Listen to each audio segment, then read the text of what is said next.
1, 2, 3, 4. Have you ever heard someone say, you can choose your friends, but you can't choose your family? I had a friend that was so dear to me that she was like a family member. Her name was Joy Yakimiki, or Grandma Yak as I called her. She was 35 years plus my senior. Her face was careworn. Her smile was contagious. Her style bohemian. And her spirit free. She wandered into my life on a lazy summer afternoon. She walked with ever so slight a limp in her step. But she confidently strolled up to me in my little shop and she said, "Did you know that if you rub your hands on your faucet after chopping an onion, it makes the smell disappear?" And I looked at her and I smelled my hands. And I was like, "Do they smell like onions?" And I thought, I haven't chopped an onion in a while, but it made me kind of giggle. And she busted up laughing because she told me she reacted the same way when she heard it. We shared a lot of laughs on almost a daily basis. As she came to visit me in my little music store, she was quite a special lady. And one day, she came in and she had tears on her face. And that was not like her. She was always very happy, very uplifting, very sweet. And she was completely not herself that day. And so I asked her what had happened. And she told me that her beloved dog of like 16 years passed away. And it broke her heart and her spirit. And I hugged her and we shared a little bit, some stories that she had about her little dog. And a couple days later, I got an idea when I knew she was coming back in on a Wednesday to bring my dog Tootsie in. And Tootsie was our fourth dog. We had a house full of Dalmatians, and he was a liver and white spotted male. And as soon as she met him, she was enthralled. They were fast friends. They got along like peas and carrots. It was great. She crawled down onto the floor and played with him, and he licked her face, and they just took to each other really well. So when she stood up, I handed her his leash, and I said, "He's yours."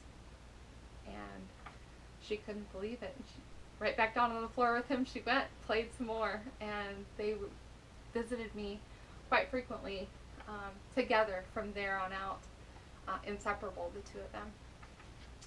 And it was really, it was pretty powerful to see how it changed her. On special days when Grandma Yak would come and visit me, she would share her wisdom, her life lessons as she called them,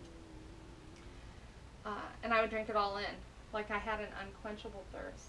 She had stories, and she would explain things to me in a way that I could understand, but her stories about why she wore natural fibers, because she felt like her skin could breathe better instead of the polyester clothing a lot of other older ladies would wear that were her age. She taught me about natural healing with basic elements, like using echinacea and zinc to boost your immune system and keep you healthy. She believed in natural things. She told me about her 3 trips around the world and how each place had a name, a scent, a flavor, and a feel. She spoke of how she was compelled to lay on the ground at Stonehenge, and how viewing the Sistine Chapel just literally took her breath away and she almost fainted. The stories she told, she painted vivid pictures for me of places that were so far away, places I had never been. But it grew something inside of me. It started as a seed, and it grew something bigger, a desire in me to want to travel and experience the world in the ways she had. I wanted to live like that, and I hadn't got to then. She introduced me to not only her love of travel, but her love of people, her love of different cultures, and even folklore. So with her sharing that with me, with her growing that seed of wanting to experience things outside of my complacent world, I did actually leave that little small sleepy town 3 years later.